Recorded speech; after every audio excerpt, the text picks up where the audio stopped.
Jauh perjalanan, luas pandangan. Menyusuri perjalanan untuk menemui seorang pembuat alat muzik tradisional hanya mengambil masa lebih kurang sejam 45 minit dari Kuala Lumpur untuk sampai ke lokasinya. Melihat dari luaran lokasi yang dituju, ianya jauh dari keriuhan kota.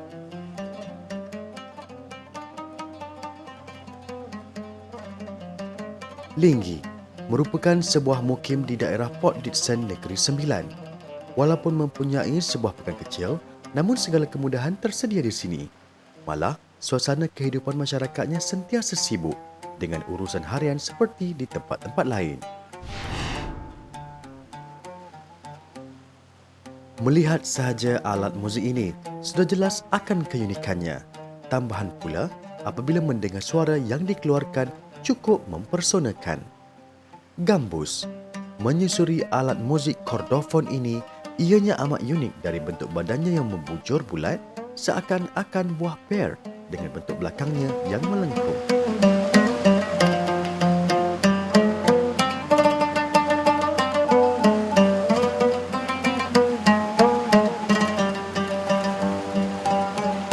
Lehernya pula adalah persambungan dari badannya. Di atas permukaan mukanya terlihat ukiran-ukiran halus dan berlubang besar seperti gitar. Mempunyai 11 sehingga 12 tali tangsi. Boleh dimainkan dengan memetik tali-talinya sama seperti memetik gitar.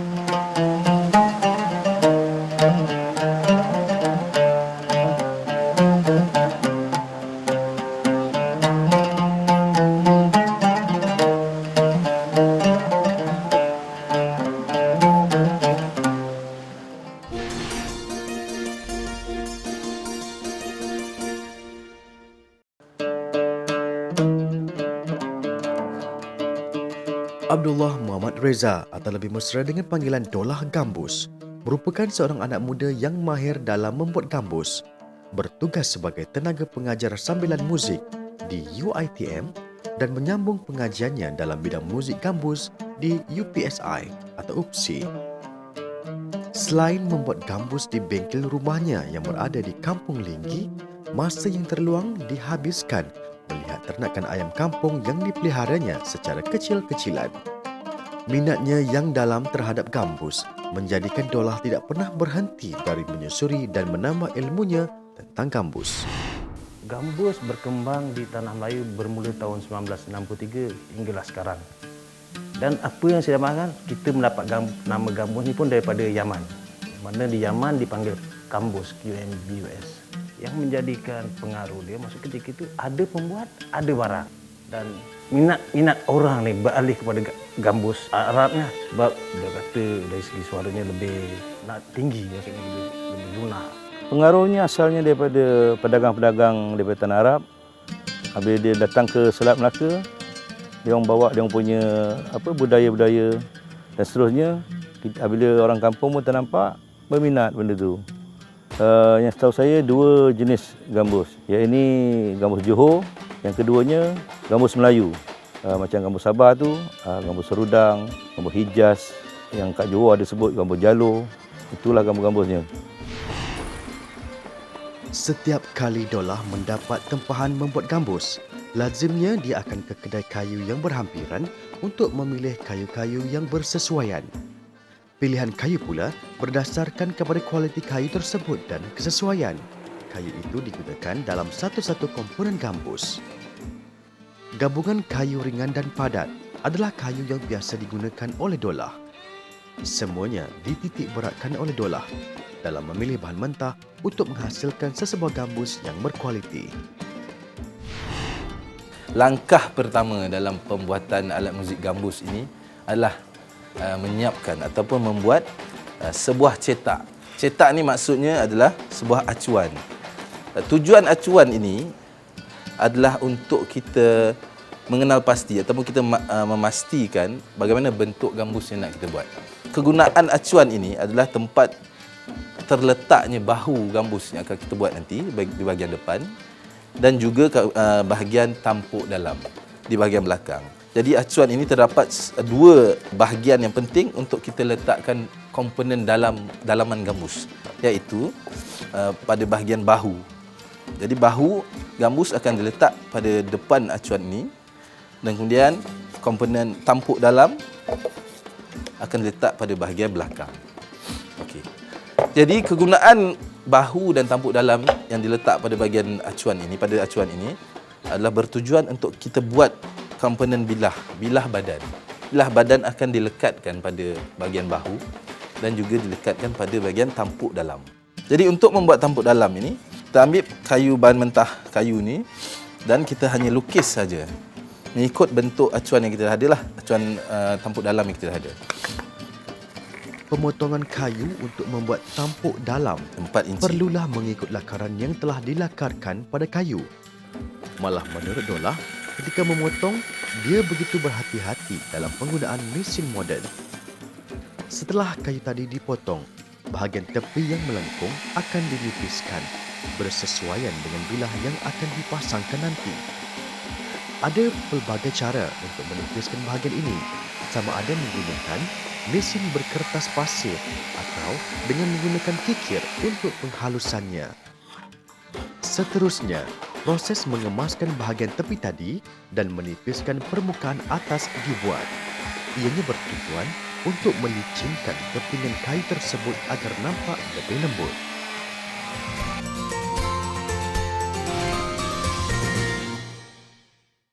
Proses seterusnya adalah untuk membuat komponen bahu, bahagian bahu. Jadi dari segi ukuran, di bahagian bahu yang ingin disambungkan kepada leher, berukuran adalah 2 inci suku, 2 suku inci. Kemudian bahagian yang dalam bahagian bahu yang lebih luas itu, ia berukuran adalah 5 inci setengah. Dan kemudian kita sambungkan 2 garisan ini tadi, supaya kita mendapat darjah kecondongan. Kini proses pemotongan kayu yang dibuat oleh Dolah lebih mudah dengan adanya mesin pemotong kayu yang lebih canggih. Untuk proses pemotongan bahagian yang condong tadi, Dolah akan melakukannya dengan menitik beratkan ketepatan kecondongannya yang telah dilakarkan sebelum itu. Dan kemudian apa yang perlu kita lakukan adalah kita perlu membuat alur ataupun selak. Selak di mana tempat penyambungan antara leher dan bahu ini bercantum. Jadi kita buatkan dia meruncing ke bawah itu supaya pegangan antara leher dan bahu itu lebih kedap, lebih kuat. Tidak mudah dia untuk tercabut bila kita pasang nanti. Dolah akan menyambung proses pemotongan kayu untuk membuat bilah, iaitu badan gambus. Yang penting dalam pemotongan bilah kayu yang dibuat, Dolah akan memastikan bahawa kesemua ukuran dan saiz bilah mestilah sama. Menurut Dolah lagi, untuk dia menyiapkan badan sesebuah gambus, dia memerlukan antara 19 sehingga ke 21 bilah. Proses seterusnya adalah untuk menjadikan bilah ini berbentuk bengkok seperti yang kita tengok pada badan gambus lah. Jadi persiapan yang perlu kita buat dahulu sebelum proses ini kita jalankan adalah bilah-bilah yang tadi kita dah potong, kita harus rendamkan di dalam air bertujuan untuk memberikan kelembutan pada bilah yang kita nak bengkokkan tu. Jadi pertama sekali, apa yang perlu kita buat setelah direndam, semua bahagian pada bilah ni mestilah kita basahkan kerana kita nak melayu ataupun membengkokkan dia pada tin yang panas ni. Kita akan tekankan pada tin ini dan kita bengkokkan secara perlahan. Proses membengkokkan bilah-bilah kayu perlu dibuat dengan berhati-hati. Ini bagi mengelakkan bilah kayu tadi dari patah. Malah, Dolah akan sentiasa memastikan bilah yang telah dibengkokkan tadi sesuai dan mengikut acuan yang telah disediakan. Selain dari itu, Dolah juga akan memastikan bahagian kedua-dua hujung bilah mestilah selari dalam proses membengkokkan bilah-bilah tersebut. Setelah selesai, satu-satu bilah dibengkokkan mengikut acuan. Bahagian yang terlebih panjang akan dipotong. Dolah akan membuat titik tengah pada kedua-dua hujung bilah tadi sebagai penanda dalam proses meruncingkan hujung kedua-dua bilah. Bagi memastikan bilah tadi lurus di kedua-dua bahagian sisinya, Dolah akan meletakkan bilah-bilah yang telah diruncingkan tadi di permukaan yang rata bagi melihat kelurusan sisi tepi setiap bilah. Seterusnya, proses pemasangan bilah kepada acuan dilakukan. Dolah akan memulakan pemasangan bilah dari titik tengah bahagian bahu dan tampuk belakang acuan. Semua proses pemasangan menggunakan gam kayu khas yang sesuai. Pin akan dipakukan pada setiap bilah supaya bilah yang dilekatkan tadi benar-benar kukuh dan tidak berganjak. Jadi kini kita akan melihat pada proses untuk membuat bahagian leher gambus. Pemilihan kayu hendaklah kayu-kayu yang keras. Kerana apa? Bahagian leher ini memegang bahagian tali yang sentiasa mempunyai tekanan yang tinggi. Ukuran secara kasar kita kena ambil sepanjang 10 inci. Dalam proses membentuk leher gambus, ketelitian dalam pemotongan dititik beratkan. Ianya perlu dilakukan dengan cermat mengikut lakaran yang dibuat.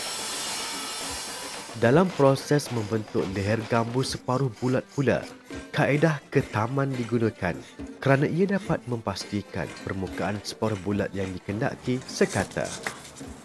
Membuat papan muka di depan gambus, Dolah akan menggunakan kayu yang tidak begitu keras. Gam kayu akan digunakan dalam proses mencantumkan kepingan kayu untuk membentuk papan muka. Bagi mengukuhkan gam dengan kepingan kayu tadi, Dolah akan menggunakan kaedah apit atau ikatan menggunakan getah bagi memastikan cantuman gam dan kepingan kayu tadi kukuh dan tiada ruang yang terbuka dari cantuman yang dibuat. Dalam menunggu proses pengeringan papan muka, Dolah membuat tetulang untuk papan muka. Tetulang ini berfungsi untuk memberikan sokongan kepada papan muka yang nipis tadi bagi menampung tekanan dari tali ketika gambus dipetik. Dolah akan melakarkan dahulu bentuk papan gambus, juga bentuk yang sama dengan papan muka gambus. Setelah itu, Dolah akan mula melarik membentuk tulang tadi dalam bentuk gelombang supaya dapat memberikan lenturan pada papan muka gambus. Seterusnya, badan gambus perlu dikemaskan dengan mengikis sisa-sisa gam dan melicinkan keseluruhan badan gambus menggunakan mesin berkertas pasir. Selesai itu, badan gambus akan disapukan dengan sealer bagi menutup rongga-rongga terbuka dari kayu yang digunakan sebelum disapu penyilat untuk menimbulkan warna kayu supaya nampak lebih menarik. Tetulang kayu yang telah siap dilarik akan diletakkan ke permukaan badan gambus.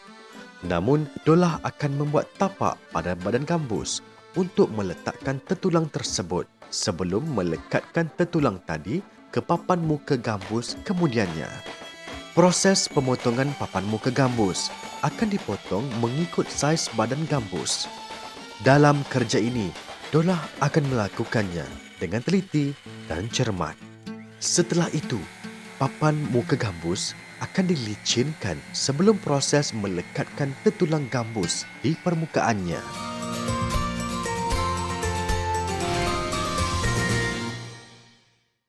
Kepala gambus perlu kita sediakan beberapa bahagian. Pertama adalah bahagian sisi kepala gambus. Jadi kita akan potong kayu berbentuk huruf S. Kita akan sediakan juga kayu untuk melekatkan dua di bahagian pangkal dan hujung. Kemudian kita akan gam. Bahagian belakang kepala ini kita akan lapikkan atau tutup dengan lapisan kayu yang nipis. Kemudian apabila kita telah gam bahagian ini, kita perlu menebuk lubang mengikut bilangan telinga yang kita pakai untuk gambus Johor. Jadi telinga yang kita gunakan adalah 11 telinga. Komponen yang seterusnya adalah pada bahagian leher, iaitu papan jejari. Papan jejari ini kita buat dan kita letakkan ia di atas leher. Kemudian komponen yang ketiga adalah kita panggil sebagai kekuda. Kekuda ini berfungsi sebagai tempat kita mematikan tali-tali gambus daripada bahagian telinga dan ditarik kepada bahagian kekuda ini. Dan ia juga perlu ditebuk dengan lubang yang halus sebanyak 11 mengikut bilangan tali pada gambus itu. Kemudian bahagian yang terakhir, bahagian telinga. Kita akan letakkan pada bahagian kepala di mana lubang-lubang yang telah kita buat pada bahagian kepala ini. Jadi ini adalah contoh bagaimana telinga ini kita guna dan kita pasang pada bahagian kepala. Maka beginilah rupanya apabila tulang-tulang yang telah kita buat tadi kita lekatkan pada bahagian papan muka gambus. Jadi seterusnya proses yang akan saya lakukan adalah membuat lubang suara pada papan muka ini. Ciri yang penting yang perlu dititik beratkan dalam pembuatan gambus ini adalah langkah-langkah dan setiap perkara yang kita buat dalam proses pembuatan itu. Namun semuanya adalah ditentukan oleh bunyi gambus itu sendiri apabila sudah siap. Jadi pembuat itu mesti mempunyai pengetahuan untuk tahu adakah bunyi yang terhasil itu boleh menjadi satu bunyi gambus yang berkualiti. Kualiti bunyi gambus ini hanyalah boleh ditentukan oleh pemain. Maksudnya dia mempunyai pengalaman dalam bermain gambus. Jadi pembuat seharusnya setidak-tidaknya tahu bagaimanakah satu suara itu berkualiti atau tidak.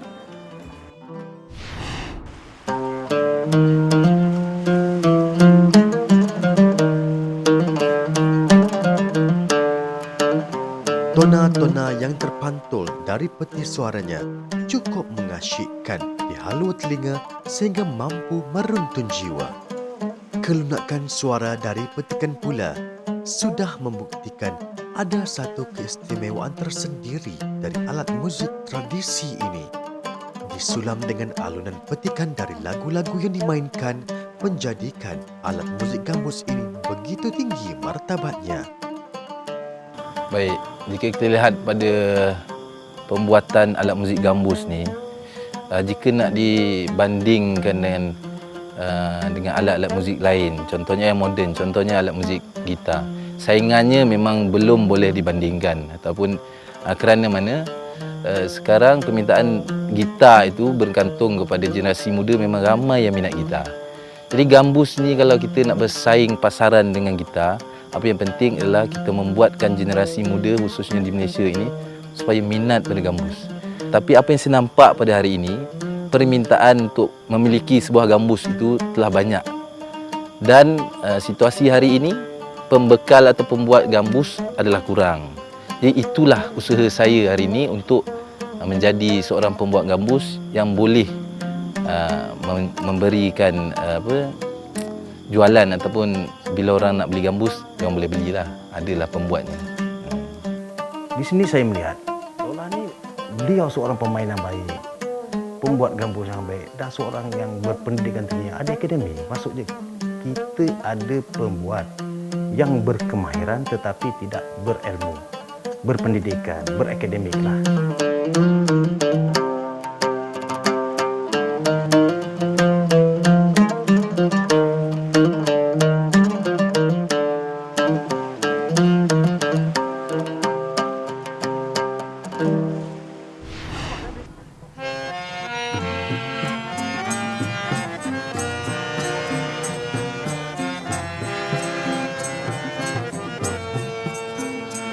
Tidak boleh dinafikan akan kepentingan gambus, terutama dalam mempersembahkan irama dan lagu-lagu berkonsep tradisional seperti persembahan ghazal yang begitu terkenal di negeri paling selatan dalam peta semenanjung, iaitu negeri Johor.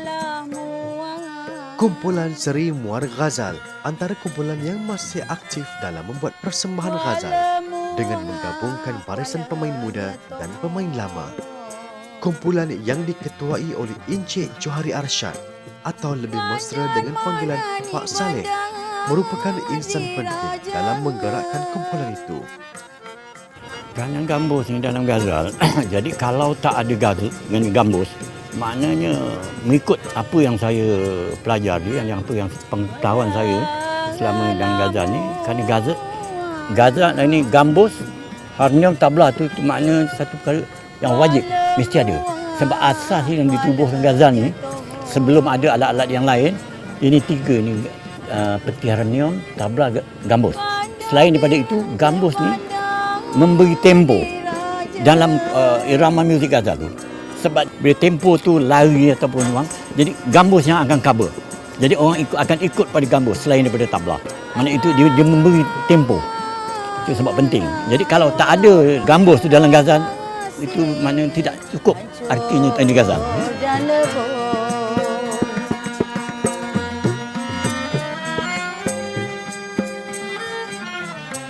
Jadi gambus ni bagi saya satu yang unik lah daripada alat muzik lain. Contoh macam gitar. Jadi saya terasa untuk lebih mempelajari lah gambus ni sebab dia agak unik bagi saya. Contoh kita tengok sekarang pun muzik rock pun ada diselitkan lah muzik gambus ni. Bagi saya lah sebagai kita rakyat Malaysia, identiti kita dapat diketengahkan melalui alat muzik gambus ni. Gambus ni pasal peranan dia penting. Contoh macam ghazal. Jadi kalau tak ada gambus, memang jadi orang kata, orang kampung kata, jadi tawar. Wajahmu Tuhan tak dapat ku lupa. Hakikatnya memang sukar nak buat generasi muda ni minat untuk buat gambus. Namun apa yang boleh kita cuba buat adalah bagi mereka minat dulu dengan alat muzik gambus tu. Jika yang sedia ada membuat gambus pada diri yang tak ramai itu tiba-tiba ditakdirkan sudah tiada, makanya secara langsung gambus itu juga tidak akan dapat kita buat lagi. Jadi untuk mengekalkan budaya muzik gambus itu, alat muzik itu perlu dikekalkan. Kalau boleh ketengahkanlah alat muzik tradisional kita sebab ini je yang kita ada. Jadi ini menunjukkan identiti kita kepada luar selain daripada alat muzik gitar. Jadi tak salah bagi kita untuk mengetahui alat-alat muzik tradisional. Gambus juga dikenali sebagai ganun atau dalam bahasa lain oud di Timur Tengah, buzok di Syria, saz dan kumbus di Turki, lavta di Greece dan Turki, setar di Iran, barbat di Mesir dan beberapa lagi alat muzik bertali yang dirujuk sebagai gambus. Di Malaysia, gambus dianggap sebagai suatu kemestian dalam mengiringi nyanyian ghazal, sama ada ghazal Johor atau ghazal Pati yang terkenal di utara tanah air. Kehebatan alat muzik seperti gambus bukan sahaja unik dari segi rupa bentuknya dan nada suara yang dihasilkan, tetapi membawa identitinya yang tersendiri. Walau apa saja konsep yang dimainkan, menjadikan petikan gambus tidak jemu didengar oleh masyarakat kini dan selamanya. Tak dapat ku lupa.